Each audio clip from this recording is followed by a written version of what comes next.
ನಮಸ್ತೆ ಫ್ರೆಂಡ್ಸ್, ನೋಡಿ ಈ ಥರ ಜಾಯಿಂಟ್ ಹಾಕ್ಬೇಕಂದ್ರೆ ಯಾವ ಥರ ಹಾಕ್ಬೇಕಂತ ತೋರಿಸ್ತೀನಿ. ನೋಡಿ ಫಸ್ಟ್ ಒಂದು ಕೇಬಲ್ನ ನೀಟಾಗಿ ಸ್ಕಿನ್ ಮಾಡ್ಕೋಬೇಕು. ನೋಡಿ ಯಾವತ್ತು ಜಾಯಿಂಟ್ ಹಾಕ್ಬೇಕಂದ್ರೆ ಫಸ್ಟ್ ಸ್ಕಿನ್ ಮಾಡ್ಕೊಂಡಾಗ ಬೈಟು ಮೀನ್ಸ್ ಈ ಎರಡು ಬಂದಾಗ ಈ ಥರ ಕರೆಕ್ಟಾಗಿ ಇಟ್ಕೊಂಡು ಜಾಯಿಂಟ್ ಹಾಕಬೇಕು. ಈ ಥರ ಜಾಯಿಂಟ್ ಹಾಕಿದಾಗ ನೀವು ಯಾವುದೇ ಕಾರಣಕ್ಕೂ ಇದು ಸರಿಯಾದಂಥ ವಿಧಾನ ಅಲ್ಲ. ನೋಡಿ ಇವಾಗ ನಾನು ಸ್ವಲ್ಪ ಎಳೆದ್ಬಿಟ್ರೆ ಓಪನ್ ಆಗ್ಬಿಡ್ತದೆ. ಆ ಕಾರಣದಿಂದ ಈ ಥರ ಎಲ್ಲ ಜಾಯಿಂಟ್ ಹಾಕಬಾರ್ದು. ಯಾವ ಥರ ಹಾಕ್ಬೇಕಂದ್ರೆ ಈಗ ನಾನು ಸೆಕೆಂಡ್ ಸ್ಟೆಪ್ ತೋರಿಸ್ತೀನಿ. ನೋಡಿ ಈ ಥರ ಹಿಡ್ಕೋಬೇಕು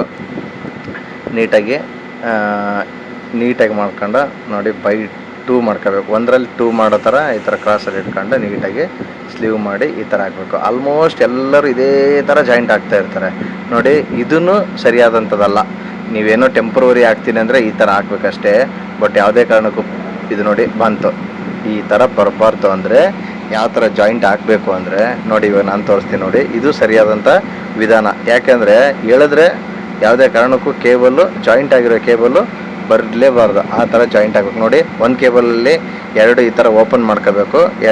2 ಲೇಯರ್ ಥರ ಮಾಡ್ಕೊಂಡು ನೀಟಾಗಿ ಸೆಂಟ್ರ್ ಮಾಡ್ಕೊಂಡು ಒಂದನ್ನು ಫಸ್ಟ್ ಈ ಕಡೆ ಸೇಮ್ ಅದೇ ಥರ ಬಟ್ ಎರಡನ್ನೂ ಇಂಟರ್ಲಾಕ್ ಮಾಡ್ಕೋಬೇಕು. ಇಂಟರ್ಲಾಕ್ ಮಾಡ್ಕೊಂಡಾಗ ನೋಡಿ ಎಷ್ಟು ನೀಟಾಗಿ ಇದು ಜಾಯಿಂಟ್ ಆಗುತ್ತೆ ಅಂದರೆ ಕಟ್ಟಿಂಗ್ ಪ್ಲೇಯರಲ್ಲಿ ಟೈಟ್ ಮಾಡಿಬಿಟ್ಟು ನಾನು ಇರೋ ಫೋರ್ಸ್ ಎಲ್ಲ ಹಾಕಿ ಎಳೆದ್ರೂ ಬರೋಲ್ಲ ಇದು. ಇವಾಗ ಆ ಥರ ಟೈಟಾಗಿ ಕೂತ್ಕೊಳ್ಳುತ್ತೆ. ನೋಡಿ ಇವಾಗ ಜಾಯಿಂಟು ನಾನು ಟೇಪ್ ಹಾಕಿಲ್ಲ, ಜಸ್ಟ್ ನಿಮ್ಗೆ ತೋರಿಸ್ತಾ ಇದ್ದೀನಿ.